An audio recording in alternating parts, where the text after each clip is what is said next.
जिंदगी में परेशानियां क्यों आती है? क्यों ऐसा होता है कि हम अटक चुके हैं, आगे नहीं बढ़ पा रहे हैं? क्यों ऐसा लगता है कि हम मेहनत बहुत कर रहे हैं लेकिन रिजल्ट नहीं मिल रहा है? 3 साल से लगे हुए, 4 साल से लगे हुए, 5 साल से लेकर रहे हैं, रिजल्ट ही नहीं मिल रहा है। कहते हैं हम शनि की 7.5 चल रही है, शनिदेव हम पर कुपित है, गुस्सा है, इसीलिए हमारे की मेहनत को रिजल्ट नहीं मिल रहा, अच्छा कुछ हो नहीं रहा है, हमारे साथ सब कुछ बुरा ही बुरा हो रहा है। ऐसा मानते हो क्या? शनिवार को मैंने, या आप भी देखोगे किसी भी शनि मंदिर में लंबी लाइन लगी हुई होती है, हाथ में वो लड्डू उड्डू सरसों का तेल लेकर के शनिदेव को चढ़ाने के लिए। इससे रिजल्ट मिलेगा क्या? कुछ होगा क्या? शनिदेव प्रसन्न हो जाएंगे क्या? खुश हो जाएंगे क्या? भाग्य बदल जाएगा क्या? किस्मत बदल जाएगी क्या? रिजल्ट आने लग जाएगा क्या? जो काम करोगे अच्छा होने लग जाएगा क्या? बिल्कुल नहीं होगा सर, बिल्कुल भी नहीं होगा।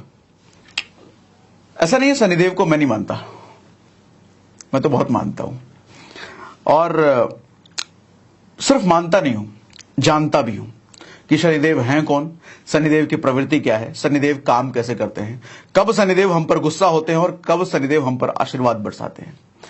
वो जो लाइन में लगे होते हैं ना शनि मंदिर के बाहर, ज्यादातर लोगों से आप पूछोगे शनिदेव की प्रवृत्ति, आप पूछोगे ना, ज्यादातर लोगों को नहीं पता होता। उनको बस ये चलता है हमारा टाइम खराब चल रहा है, अभी हमारी जिंदगी में कुछ हो नहीं रहा, शनिदेव की कृपा हो जाएगी तो बहुत कुछ होने लग जाएगा। कुछ नहीं होगा भैया। जानते हो शनिदेव है कौन? सर पूरी सृष्टि के दंडाधिकारी हैं। भगवान शिव ने उनको अपॉइंट करा है पूरी सृष्टि को दंडाधिकारी, मतलब न्यायाधीश। जो अच्छा करेगा उसको अच्छा फल देंगे, जो बुरा करेगा उसको दंड देने का काम है। न्यायाधीश, हमारे यहां न्यायाधीश होता है ना, पॉकेट मार लिया कोई, चोरी डकैती मर्डर, तो कोर्ट में जज होते हैं। सर हमारे यहां कोर्ट के जज से तो आप सेटिंग भी कर सकते हो, कई बार आप अगर दोषी हो फिर भी बच के निकल सकते हो, लेकिन वो जो सबसे ऊपर न्यायाधीश है शनिदेव, उसके कोर्ट से कोई बच नहीं सकता। अगर वो दोषी है तो वो पिटेगा, वो सजा भुगतेगा। और शनि के 7.5 कहते हैं, 7.5 होता है, 2.5 साल का सजा होता है। ये 2.5 साल और 7.5 साल क्या है, ध्यान से समझो। शनिदेव की ना गति बड़ी स्लो होती है। वो जितना स्लो किसी की जिंदगी में घुसते हैं उतना ही स्लो किसी की जिंदगी से निकलते हैं। तभी कहते हैं कम से कम 2.5 साल का पीरियड है। शनि ने अगर आपकी जिंदगी में एंट्री ले ली तो 2.5 साल से पहले निकलेंगे नहीं। और ज्यादा कर्म आपके खराब हैं, ज्यादा आपने खराब काम किए हैं उल्टे सीधे, तो भैया 7.5 साल, 7.5 ही। और कुछ एक्सट्रीम ही कर रखा है आपने तो फिर 19 साल का भी लगता है। सर आप ज्योतिष में मानो या ना मानो, शनिदेव को मानो या ना मानो, कर्म फल के सिद्धांत को तो मानना ही पड़ेगा। कर्म फल के सिद्धांत के बेस पे ही दंडित किया जाता है भैया शनिदेव के द्वारा। अब ध्यान से समझो कि शनिदेव हैं कौन। भैया शनिदेव हैं सूर्य के पुत्र, जिनको भगवान शिव ने अपॉइंट करा है लोगों को दंड देने के लिए, ना सिर्फ इंसानों को, देवताओं को भी। और शनिदेव खुश कैसे होते हैं, प्रसन्न कैसे होते हैं? सर आप किसी भी देवता को तपस्या करके खुश कर सकते हो। शिव को वो असुर लोग, दानव लोग तपस्या करके तो खुश करते थे, विष्णु जी को, ब्रह्मा जी को तपस्या करके लो। लोगों को लगता है कि शनिदेव की भी तपस्या करके, शनिदेव की आराधना, पूजा, लड्डू और तेल चढ़ा करके हम खुश कर लेंगे। शनिदेव इससे खुश नहीं होते हैं। सर वो न्यायाधीश हैं, वो सब इसी घूस लेने के खुश होने लग गए, फिर तो शिवजी का आदेश वो शिवजी ने अपॉइंट करा हो तो खराब हो जाएगा काम। सर उनको वो कर्म पर रिजल्ट देते हैं। और कर्म कैसा? मनसा वाचा कर्मणा। मनसा यानी कि मन अगर आपका गंदा है, उल्टी सीधे विचार हैं आपके, शनिदेव उस पर भी सजा देते हैं।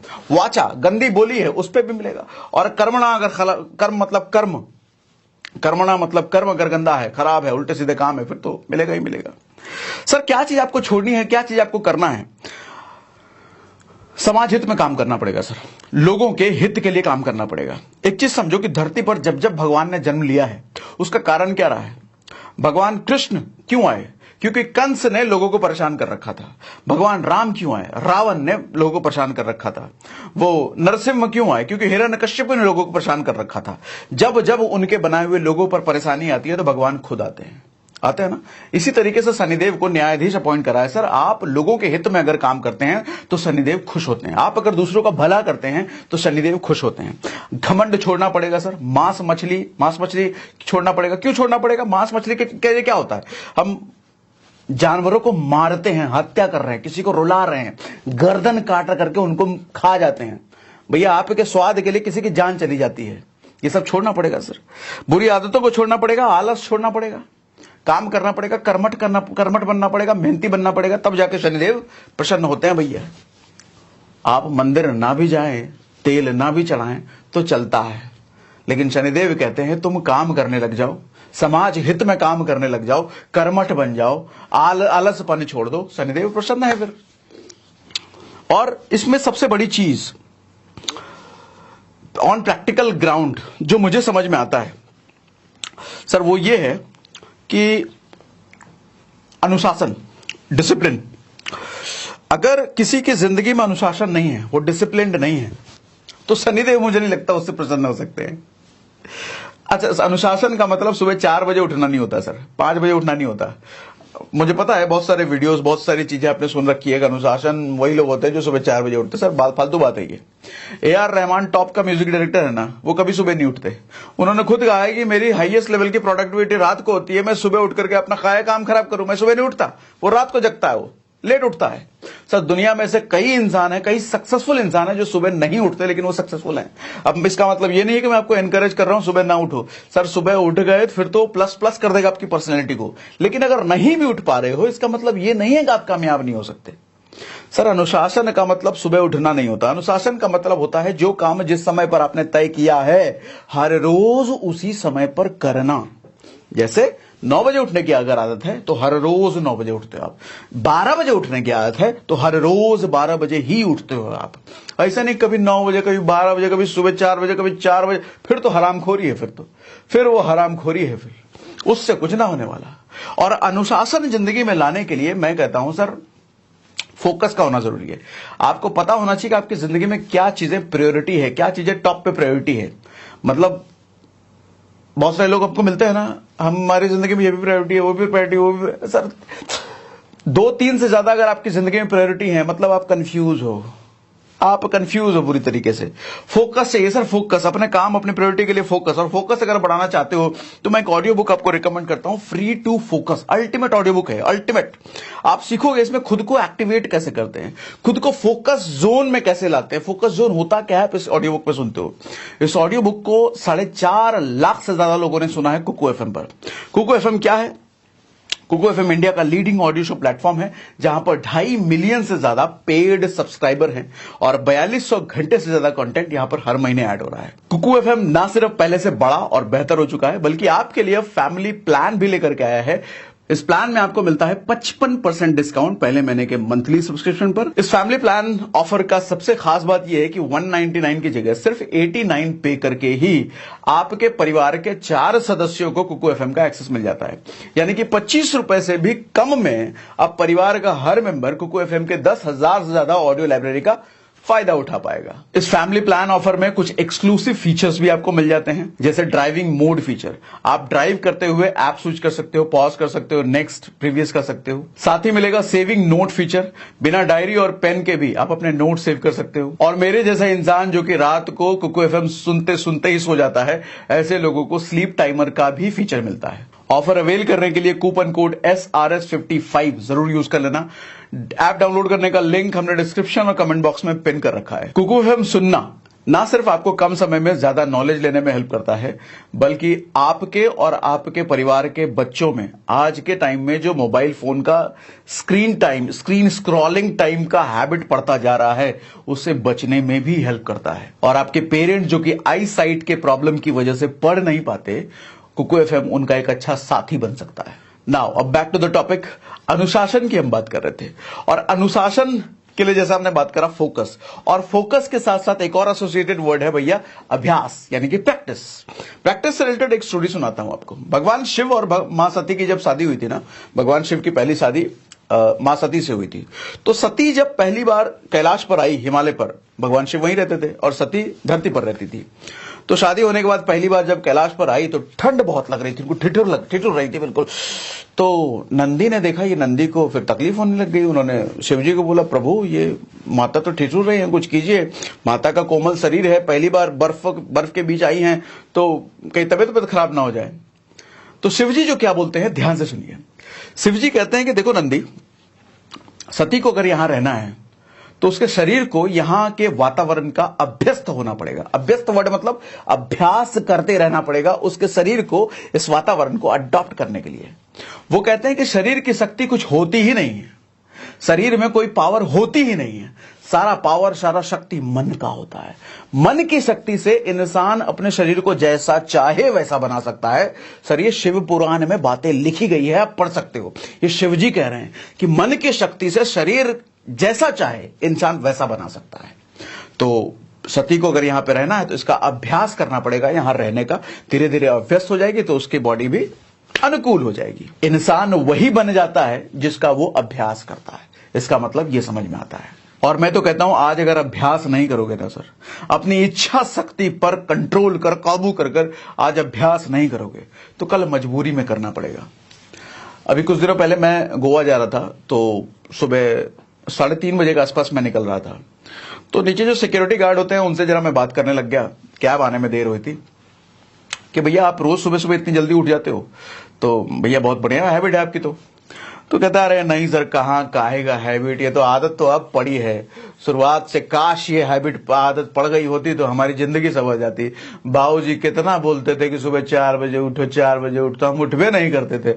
अब मजबूरी हो गई है उठना, अब उठेंगे नहीं तो नौकरी चली जाएगी। Sir, moral of the story क्या है? आज अपनी इच्छा शक्ति से अगर अभ्यास नहीं करोगे, कल को यही काम करना मजबूरी बन जाएगी। कहते हैं ना, आज अगर सपनों के लिए नहीं भागोगे तो कल जरूरतों के लिए भागना पड़ेगा। यानी भागना तो पड़ेगा बेटा। अभ्यास आज अगर अपने सपनों के लिए नहीं करोगे तो कल जरूरतों के लिए अभ्यास करना पड़ेगा। करना तो पड़ेगा, बच नहीं सकते इससे। और साथ ही इसके बड़ा बनने के लिए ना, छोटी छोटी चीजों को छोड़ना सीखो सर। छोटी छोटी चीजों को मना करना सीखो। जैसे कई बार मैं नए लड़कों को देखता हूं, सिगरेट पीने की आदत, शराब पीने की आदत। और कैसे लगती है ये? किसी दोस्त ने बोला एक कश लगा लेना, क्या होता है यार? सर, उस लड़के ने अगर उसी वक्त मना कर दिया होता ना तो कभी वो नशेड़ी नहीं बनता। एक पैग जब पार्टी में उसको ऑफर किया जाता है ना, उसी वक्त उसने उसको मना कर दिया होता ना, कभी उसको आदत नहीं लगती। एक स्टोरी सुनाता हूं इस पर भी। एक बार भगवान कृष्ण अर्जुन के साथ खाना पीना खा करके, रात को डिनर कर करके वॉक पे निकले थे। तो एक गांव से वो गुजर रहे थे। तो गांव पर देखे कि सामने से एक आदमी भागता हुआ आ रहा है, पीछे से उसके 4-5 लोग भागते हुए आ रहे हैं। चोर चोर चोर, पकड़ो पकड़ो, ऐसा ऐसा करके चिल्लाते हुए आ रहे हैं। तो अर्जुन ने धर लिया उसको। तो सारे लोग भी पहुंचे। तो श्री कृष्ण ने बोला, भैया काहे इसके पीछे दौड़ रहे हो, क्या हो गया है? तो लोगों ने बताया है कि इसने हमारे खेत से आम चुरा करके भाग रहा है ये। तो श्री कृष्ण ने बोला कि भैया एज अ पनिशमेंट अब तुमको इनके खेत में 1 महीने तक काम करना पड़ेगा। तो जो चोर था वो कहता, अरे प्रभु, एक ही बार तो हम गलती किया है, इतना बड़ा सजा काहे दे रहे हो? तो ये सुनते ही श्री कृष्ण ने कहा कि अब तुमको 3 महीना काम करना पड़ेगा। तो अब और अगर ज्यादा बोले तो भैया 3 का 6 महीने कर देंगे। तो ठीक है भैया, हम 3 महीने कर लेंगे हम। तो आगे बढ़ने के बाद अर्जुन उनसे पूछते हैं कि उस चोर ने तो एक ही बार गलती करी थी, उसको माफ कर देते हैं, वार्निंग दे देते हैं, अगली बार नहीं करता वो। तो कृष्ण जो कहते हैं, ध्यान से सुनिएगा, कृष्ण बदले में एक कहानी सुनाते हैं। फिर से कृष्ण कहते हैं कि एक राज्य में एक ब्राह्मण हुआ करता था।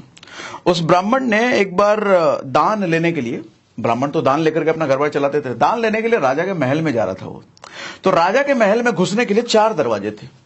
तो जब वो पहले दरवाजे पर गया तो दरवाजे पर कुछ वेश्याएं थी खड़ी, और दरवाजे पर उन्होंने बोला कि अगर इस दरवाजे से तुमको अंदर जाना है तो मेरे साथ संभोग करके मुझे खुश करना पड़ेगा, मुझे तृप्त करना पड़ेगा, तभी तुम अंदर जा सकते हो।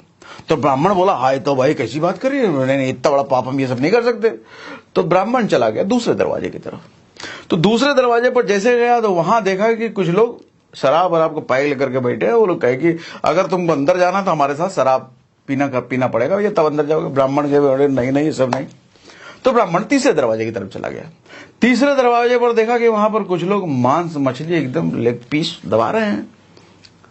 तो उन्होंने बोला कि हमारे साथ मांस खाओ तब अंदर जाने देंगे। बोला नहीं भाई। तो ब्राह्मण अब चौथे दरवाजे पर जाएगा। तो चौथे दरवाजे पर जैसे जाता है वहां देखता है कुछ लोग जुआ हुआ खेल रहे हैं, और उनको कहता है कि ब्राह्मण तुमको अंदर जाना है तो पहले जुआ हमारे साथ खेलो तभी तुम जाओगे अंदर। ब्राह्मण सोच में पड़ गया, अब घर चलाने के लिए भैया दान भी चाहिए, क्या करे नहीं करे। तो उसने सोचा भैया 4 दरवाजे पे यहां जुआ चल रहा है, उधर वैश्या है, उधर कोई शराब है, कोई मांस है, तो सबसे कम जिसमें पाप लगेगा ये जुआ खेलने में पाप लगेगा सबसे कम, तो जुआ ही खेल लेते हैं। अच्छा जुआ खेलने बैठ गया, और जुआ खेलने बैठा तो वो जीतने लग गया, जीतने लग गया, जीतने लग गया। तो जितने जितने इतना पैसा उसके पास आ गया, तो बोला अब इतना पैसा आ गया तो क्या हम जाकर के दान मांगे राजा से, ये पैसा है गया। अच्छा जब पैसा लेकर के वो जा रहा था, तो जब उसके पहले वाले दरवाजे से गुजर रहा था, तो शराबी लोगों का जहां था अड्डा, तो बोला आवाज लगा, अरे इतना पैसा जीत करके जा रहे हो, आओ पार्टी वार्टी करते हैं। तो ब्राह्मण भी एकदम पूरा खुश था, बोला यार एक पाप तो कर ही लिए हैं, चलो थोड़ा सा पैग ले लेते हैं, क्या जाएगा। तो पैग लेने के लिए शराबियों के साथ बैठ गया, गड़गड़ा गया पूरा। अब गड़गड़ाया तो फिर आगे बढ़ा, तो पता चला वो मांस मछली वाले लोगों ने आवाज दिया, अरे शराब भी हो गया, आओ जरा हमारे साथ मांस मछली भी लगा लो। तो ब्राह्मण सोचा अरे यार जुआ भी खेल लिए, दारू भी पी लिए, चलो थोड़ा टेस्ट कर लेते हैं, कभी किए नहीं है। तो मांस मछली टेस्ट करने के लिए जैसे गया, उधर भी तड़तड़ा दिया पूरा। अब वहां से निकल करके जैसे दूसरे आगे वाले पहले वाले दरवाजे से गुजर रहा, तो वहां वैश्याओं ने आवाज लगाया कि भाई अब तो तुम शराब भी पी लिए, मांस भी कर लिए और जुआ भी खेल लिया, आओ जरा हमारे साथ भी। तो ब्राह्मण सोचता है अरे यार 3 पाप तो कर ही लिए हैं, चलो एक और कर लेते हैं, क्या जाता है। तो उधर वो वैश्याओं के साथ भी उसने। तो कृष्ण ये समझाना चाहते हैं, मोरल ऑफ द स्टोरी क्या है, आदमी को जब पहली गलती वो करता है ना, उसी वक्त अगर नहीं रोका गया तो फिर वो दूसरी गलती की तरफ बढ़ता है, और उस वक्त भी नहीं रोका गया फिर वो तीसरी करता है, फिर वो करता ही चला जाता है। एग्जाम्पल, छोटा सा एग्जाम्पल लेते हैं सर। आपने सुबह 4 बजे उठने का कसम खाया होगा ना, कई बार 5 बजे उठने का। अलार्म लगाया, अलार्म बजा, आज छोड़ देते हैं, कल से जाएंगे। सर आज छोड़ दिया, अगले दिन अलार्म बजा, अरे यार आज बहुत ठंड है, रात को सोए भी नहीं थे, बहुत लेट हो गया, एक काम करते हैं कल से करेंगे, पक्का कल से, बंद अलार्म। तीसरा दिन आ गया, तीसरा दिन, अरे यार आज तो बहुत कमजोरी लग रहा है, एक काम करते हैं, छोड़ो यार कल से करेंगे। सब 3 दिन लगातार छोड़ दिया ना। 3 दिन लगातार छोड़ने के बाद अब चौथे दिन आदमी सोचता ही नहीं है करने का, अरे 3 दिन तो हम कोशिश की, कुछ हुआ ही नहीं, अब छोड़ो यार। सर आदमी किसी भी काम में 3 अटेम्प्ट लेता है, अगर वो 3 अटेम्प्ट में फेल हो गया तो फिर वो उसके बाद ट्राई नहीं करता वो। सर पहली बार में अगर उसने अपने को अपना मन मार करके अगर सुबह उठ गया होता ना, तो दूसरी बार दूसरे दिन उसको उठने के लिए प्रेरणा मिल जाता। सर प्रेरणा मिलता है गलत के लिए भी और सही के लिए भी। आज अगर पहले दिन आप गलत किया, कुछ उल्टा सीधा काम किया, तो आपको प्रेरणा मिल गया, और गलत करने के बाद आपको कोई सजा नहीं मिली, खुशी मिला, तो आपको प्रेरणा मिल गया अगली बार गलत करने के लिए। सिगरेट का एक कश लगाने के बाद आपको मजा आ गया, किसी ने पनिश नहीं किया, बाबूजी उधर आ करके कान के नीचे 4 लप्पड़ अगर नहीं लगाया, फिर आपको प्रेरणा मिल गया अगले दिन एक और कश लगाने के लिए। फिर दूसरे दिन भी लगाने के बाद कोई नहीं देखा, कुछ नहीं हुआ, मजा आया, तो तीसरे दिन कश लगाने का प्रेरणा मिल गया। अब वो इसी तरीके से नशेड़ी बन जाएगा। ऐसे ही दारू, ऐसे ही ड्रग्स, ऐसे भी कोई भी गलत काम अगर पहली बार में लप्पड़ नहीं लगा, उसको कोई पनिशमेंट नहीं मिला, वो आदी होता चला जाता है। तो तभी मैंने कहा बड़ा बनना है ना, तो ये छोटी छोटी चीजों को ना करना सीखो, मना करना सीखो, नहीं तो ये छोटी छोटी चीजें चपेट में ले लेंगे भैया। और इसके साथ साथ ताकत का दिखावा से ज्यादा ताकत का बढ़ावा जरूरी है सर। आज के समय में लोग ताकत के दिखावे में बिलीव करते हैं। जैसे एक मूवी मैंने देखी बवाल, नेटफ्लिक्स या जी पर आई, अमेजॉन प्राइम पर आई है बवाल, वो हीरो का नाम भूल जाता हूं मैं यार, वरुण। तो उस मूवी में वरुण धवन जो है एक हाई स्कूल का मामूली, हाई स्कूल भी नहीं है वो, बच्चों के स्कूल का एक मामूली सा टीचर है वो, लेकिन उसने अपना शो ऑफ, अपनी इमेज ऐसी बना रखी होती है सोसाइटी में कि पता चले आईएएस का भी एग्जाम छोड़ के आया हुआ है, आर्मी का भी छोड़ा हुआ है, मतलब बहुत बड़ा भौकाली आदमी है उसने, वो क्या नहीं कर सकता, सब कुछ कर सकता है, झूठ बोल बोल करके इमेज अपनी ऐसी क्रिएट करी हुई है। तो दूसरों के नजरों में तो उसकी इमेज बड़ी हाई है, लेकिन जब वो अकेले अपने दोस्त के साथ बैठता है तो वो एकदम उदास है, दुखी है, कहता है यार दूसरों की नजर में इमेज तो हमने बना रखा है, लेकिन अंदर से तो हमको औकात अपना पता ही है, हम कुछ है नहीं यार, कैसे चलेगा जिंदगी पता नहीं यार। उसका मोरल लो है, दुखी है बेचारा वो। सर मैं समझाना ये चाह रहा हूं कि आज के समय में दिखावा एकदम चरम पर है। आईफोन, एडिडास, पुमा, ब्रांडेड कपड़े हैं, एकदम फेशियल वेशियल करा करके। देखो एक चीज समझो सर, ये जो जवानी है ना सर, जवानी की ताकत समझो। जवानी आपको दोबारा कभी नहीं मिलेगी, एक ही बार मिलती है। इसको ऐसे समझो आपको भगवान शिव ने वरदान दे रखा है कि तेरे पास 5 साल है बेटा, 5 साल तक तू जो भी करेगा तेरे को मैक्सिमम रिजल्ट मिलेगा उसका। 5 साल बाद वही काम का रिजल्ट तेरे को बहुत स्लो मिलेगा, बहुत धीरे मिलेगा। तो उस 5 साल को आप वेस्ट करोगे या मेहनत में लगाओगे? मेहनत में लगाओगे ना, क्योंकि आपको पता है कि आप काम इतना सा करोगे रिजल्ट इतना मिलेगा, और उसके बाद काम इतना करोगे रिजल्ट इतना सा मिलेगा। तो आप वो 5 साल खराब नहीं करना चाहोगे, पूरा झोंक दोगे अपने आप को। लेकिन आजकल के लौंडे, आजकल के युवा इस बात को नहीं जानते, जानते हैं, समझते नहीं है, मानते नहीं है। उनको लगता है ये तो अय्यासी का टाइम है भाई, ऐश करने का यही टाइम है, बुढ़ापे में थोड़ी ऐश करेंगे, बुढ़ापे में तो काम करेंगे। काम नहीं कर पाओगे भाई बुढ़ापे में, शरीर नहीं काम करेगा। आज जैसा समय चल रहा है ना, 40 के बाद शरीर डाउन होने लग जाता है, डायबिटीज, बीपी, अर्थराइटिस, बीमारियां आने लग जाती हैं। फिर शरीर में ताकत नहीं रहेगा ना काम करने के लिए, दिमाग में जोश नहीं रहेगा ना काम करने के लिए। जवानी ही एक ऐसा फेज है भैया जिसमें ताकत भी है, जोश भी है, एनर्जी भी है, तजुर्बा भी है, सब है। इसका समय बहुत कम है, 10 साल मैक्सिमम। अगर आज 20 के हो तो 20 से 30 साल तक या 35 साल तक मैक्सिमम, ये गोल्डन पीरियड होता है किसी की जिंदगी, किसी भी लाइफ में।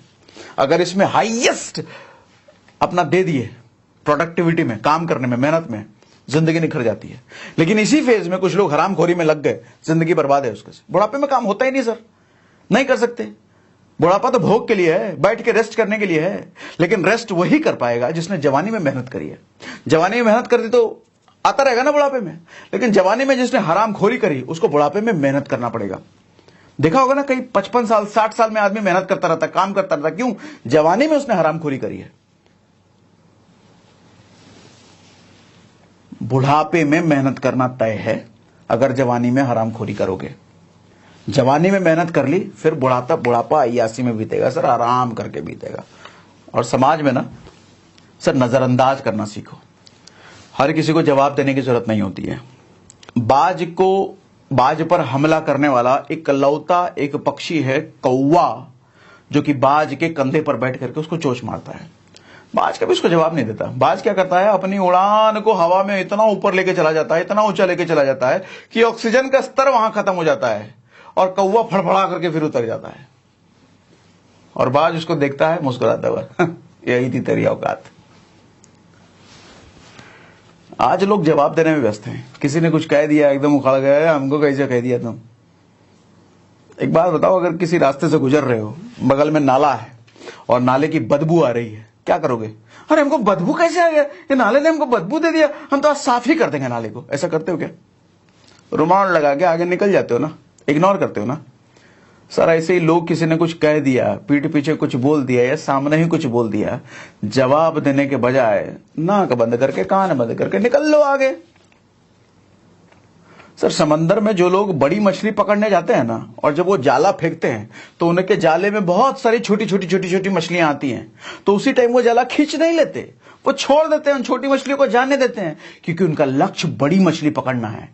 तो जब जिंदगी में बड़ी मछली पकड़ने का लक्ष्य है तो छोटी को छोड़ना पड़ेगा। छोटी के चक्कर में रहोगे तो बड़ी मछली कभी हाथ नहीं आएगी, कभी नहीं पकड़ सकते। नजरअंदाज करना सीखो सर। तो आज के सेशन में इतनी सी बातें शेयर करनी थी मुझे।